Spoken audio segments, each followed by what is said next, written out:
Kanchipuram వకుడా silks నాణ్యత మా ప్రాధాన్యత. మదీనాగూడ, మియాపూర్, హైదరాబాద్ లో త్వరలో శుభారంభం.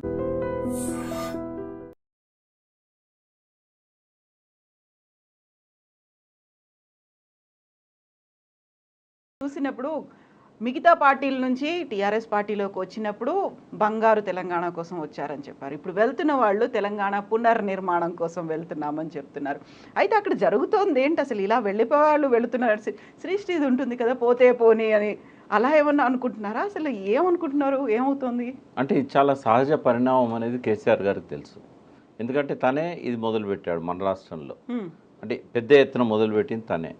ఆయన ఫస్టే తెలుగుదేశంలో ఎమ్మెల్యేగా గెలిచిన తలసాని శ్రీనివాస్ యాదవ్ను ఆ పార్టీకి రిజైన్ చేయకుండా ఆయన డైరెక్ట్గా తీసుకొచ్చి మంత్రిని చేశాడు. అంటే ఆ పీరియడ్ అంతా కూడా ఆయన అదే తెలుగుదేశం నుంచి ఎలక్ట్ అయ్యే మంత్రిగా కొనసాగిండు. ఆయన రిజైన్ చేయలేదు. ఆయన తర్వాత చాలామంది వచ్చారు. 63 సీట్లున్న కేసీఆర్కే ఇతర పార్టీల ఎమ్మెల్యేలు అవసరమైతే 64 సీట్లున్న రేవంత్ రెడ్డికి ఎందుకు అవసరం లేదు? అంటే ఆయనకు తెలుసు ఇట్లా జరుగుతుందని తెలుసు. అధికారాన్ని పోగొట్టుకున్న మరుక్షణం ఆయన ఫామ్ హౌస్ పోయాడు కదా. జనరల్గా ఏం చేస్తారు, ఎవరైనా first time in the history governor దగ్గర పోయి రాజీనామా లెటర్ ఇస్తారు. బట్ ఆయన ఆ లెటర్ ఎవరితోనో ఆయన ఓఎస్డీతో పంపించాడు. ఆయన ఇక్కడి నుంచి ఆయన ఫామ్కి వెళ్ళిపోయాడు. ఫామ్కి వెళ్ళిపోయినప్పుడు ఆయన ఆలోచించిన అంశాలలో మొట్టమొదటి అంశం ఈ 39 మంది నాతో ఉంటారు. ఇదే సన్నివేశము 2000 సంవత్సరంలో 1999లో ఆయనకి ఎదురైంది. చంద్రబాబుకు ఎట్లా అధికారంలోకి రావాలో ఒక రోడ్ మ్యాప్ ఇచ్చింది కేసీఆర్. ప్రజల వద్ద పాలన, జన్మభూమి, ఇట్లాంటివన్నీ బాగా మెదడును రంగరించి ఒక 2-3 నెలలు ఆయన శోధన చేసి చంద్రబాబు ఎట్లా అధికారంలోకి రావాలో చెప్పిన వ్యక్తి ఆయన. ఆయనకు మంత్రి పదవి ఇవ్వకపోవడాన్ని ఆయన జీర్ణించుకోలేకపోయాడు. రాజ్భవన్లో ఆయన తీసుకొచ్చిన అనుచరులంతా కుర్చీలు విరగొడతా ఉంటే గన్మెన్లను వదిలేసి, కారును వదిలేసి మినిస్టర్ అప్పటిదాకా గుట్టు తప్పుడు కాకుండా ఒక ఫ్రెండ్ రామశ్రీనివాస్ అని ఈ మధ్యన చనిపోయాడు. ఆయన కారు తీయమని చెప్పి ఆ కారులో కూర్చొని రామశ్రీనివాస్తో రహస్య ప్రదేశానికి ఆయన ఫామ్ దాసర్లపల్లి దగ్గర ఉంటే కందుకూరు దగ్గర అక్కడికి వెళ్ళిపోయాడు. 4 రోజుల దాకా కేసీఆర్ ఎక్కడున్నాడో ఎవరు తెలియదు, చంద్రబాబు నాయుడు కూడా తెలియదు. అదే సంఘటన మళ్ళీ రిపీట్ అయింది ఆయన లైఫ్లో. ఇప్పుడు 39 మంది నాతో ఉంటారా అనే ఆలోచన, ఈ డౌట్ వచ్చిందా ఇమ్మీడియట్గా ఫలితాలు రాగానే? ఆయన మొదటి ఆలోచన అట్లుంటుంది, ఈ గెలిచిన వాళ్ళని ఎట్లా కాపాడుకోవాలి.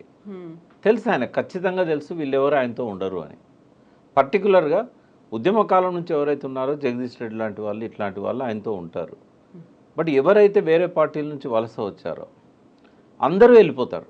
ఈ 12తో ఆగదు, ఈ 6గురితో ఆగదు, ఎవరు మిగిలరు.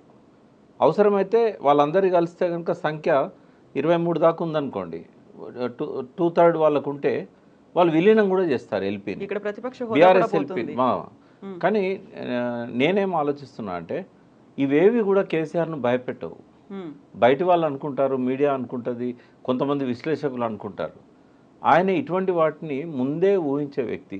కేసీఆర్ ఎంత ఆలోచిస్తాడో ఒక మాట చెప్తాను. సపోజ్ ఎవరో ఒకరు హరగోపాల్ గారు ఆయన అపాయింట్మెంట్ అడిగారు.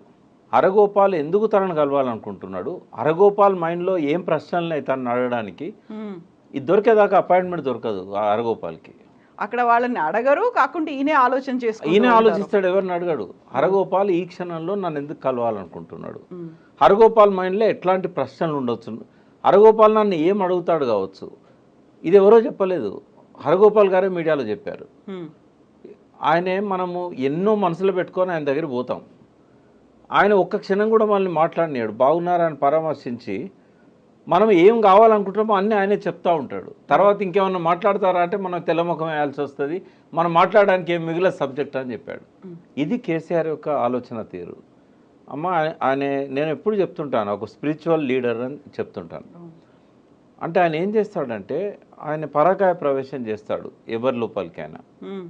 ఆయన ఒక డిసిషన్ తీసుకునే ముందు కూడా నేను ఈ నిర్ణయం తీసుకుంటే ఎవ్వరు ఎట్లా ఆలోచిస్తారు, సిపిఐ నారాయణ కామెంట్స్ ఎట్లుంటాయి, లోక్సత్తా జయప్రకాష్ నారాయణ ఎట్లా ఆలోచిస్తాడు, ప్రకాష్ ఏం ఆలోచిస్తాడు, చక్రపాణి ఏం ఆలోచిస్తాడు, TV9 రవిప్రకాష్, రజనీకాంత్ ఏం ఆలోచిస్తారు, ఇట్లా ఆలోచించి తనకు తనే కౌంటర్ చేసుకొని అప్పుడు బయటకు వస్తాడు ఆయన.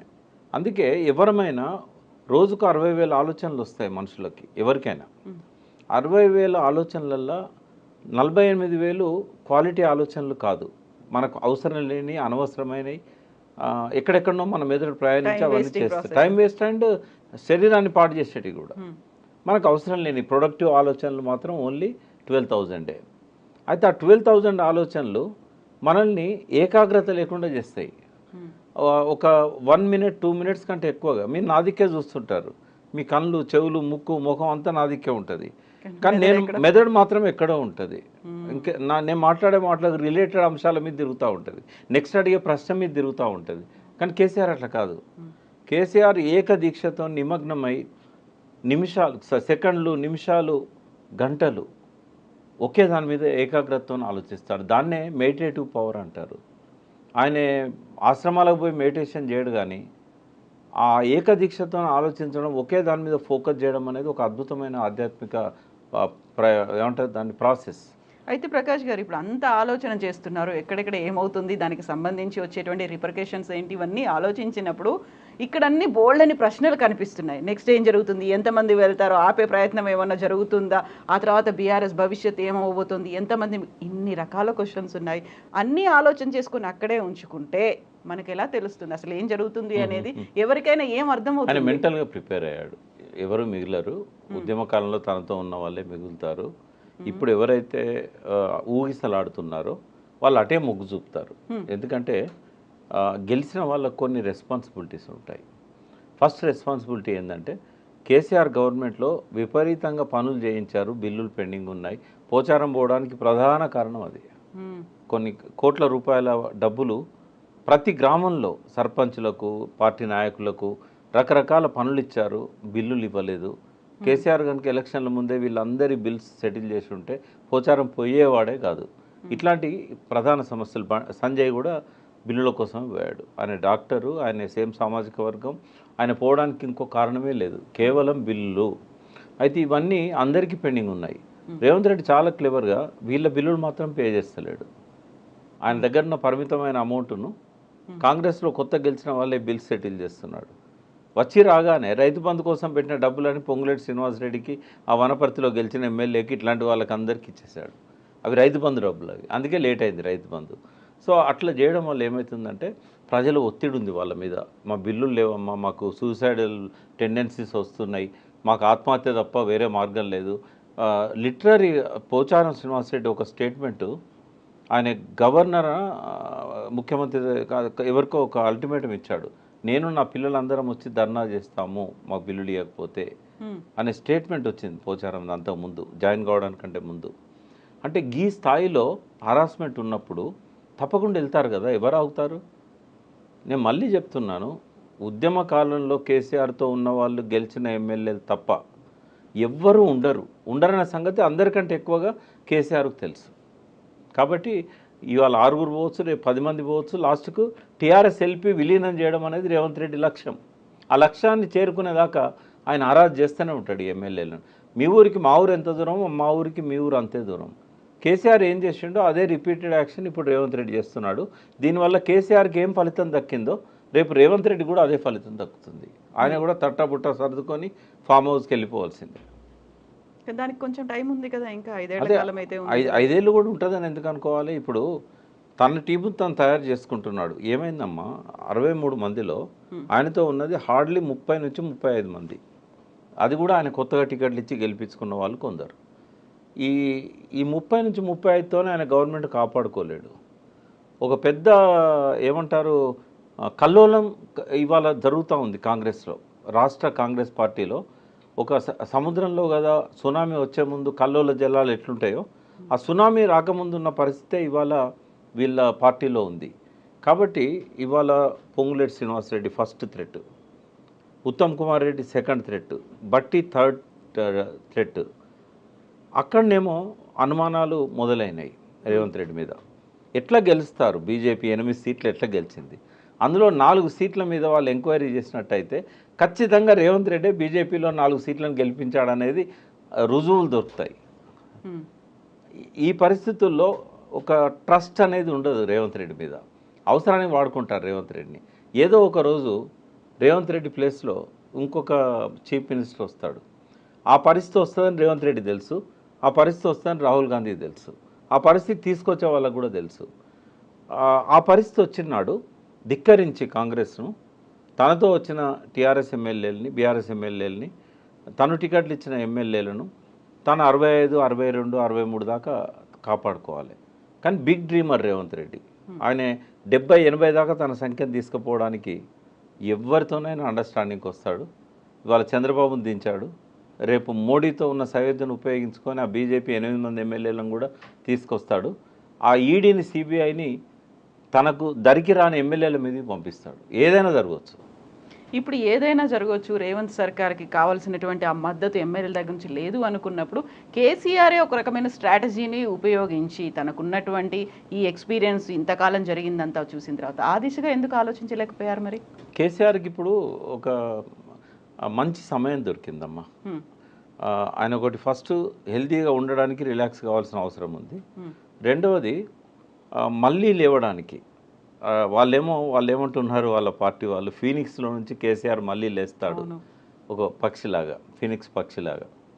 నేనేమంటున్నా, అంత అధ్వాన్నమైన పరిస్థితి మీకు లేదు బాబు, బూడిద కాలేదు మీరు. ఇవాళకి మీకు గ్రామాలలో వార్డు మెంబర్ల దగ్గర నుంచి జిల్లా పరిషత్ చైర్మన్ల దాకా పటిష్టమైన లీడర్షిప్ ఉంది, 60 లక్షల మెంబర్షిప్ ఉంది, క్రియాశీలక కార్యకర్తలు ఉన్నారు. చేసిన తప్పేందంటే వాటిని అనుసంధానం చేయలేదు. ఒక దారం సూది పట్టుకొని పూలన్నీ వెతుక్కుంటూ కొచ్చుకుంటూ పోయినట్టయితే కేసీఆర్కి ఒక అద్భుతమైన మాల ఏర్పడుతుంది, లీడర్షిప్ మాల. ఆ పని చేయడానికి ఇప్పుడు ఆయనకు ఆ విశ్రాంత సమయాన్ని ఉపయోగించుకున్నట్టయితే ఒక్కటి గుర్తుపెట్టుకోండి, కేసీఆర్ బలం ఎమ్మెల్యేల స్ట్రెంత్లో లేదు, కేసీఆర్ బలం ఎమ్మెల్సీలలో లేదు. కేసీఆర్ బలం ప్రజల లోపల రేకెత్తుతున్న కొత్త ఆలోచనలు, పశ్చాత్తాపం లోపల ఆయన బలం ఉన్నది. ఇవాళ జేకొట్టిన చేతులే ఇవాళ నిరుద్యోగుల పిడికిళ్ళై బిగిస్తున్నారు.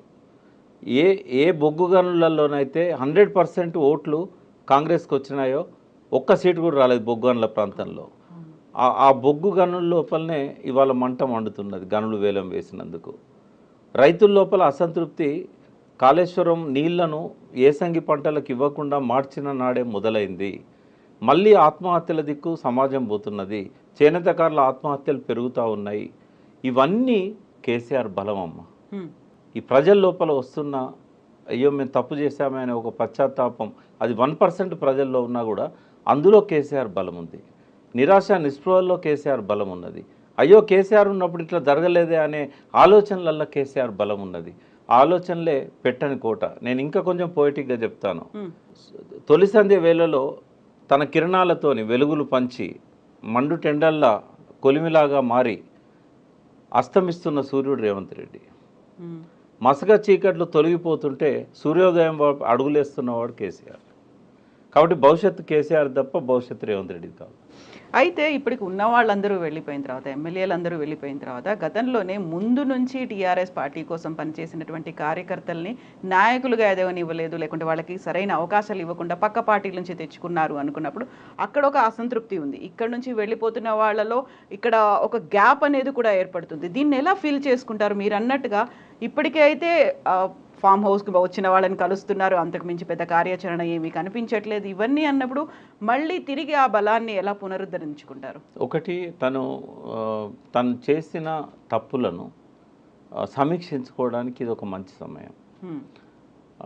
ఆ తప్పులను ఎవరైతే బాధితులు ఉన్నారో వాళ్ళతో పంచుకోవడానికి పొరపాటు జరిగింది, ఇప్పటి నుంచి మనం మంచిగా పోదాం, నేను మళ్ళీ అటువంటి రిపీట్ చేయను అనే ఒక విశ్వాసాన్ని, నమ్మకాన్ని ఆ క్యాడర్లో కలిగించాల్సిన అవసరం ఉంది.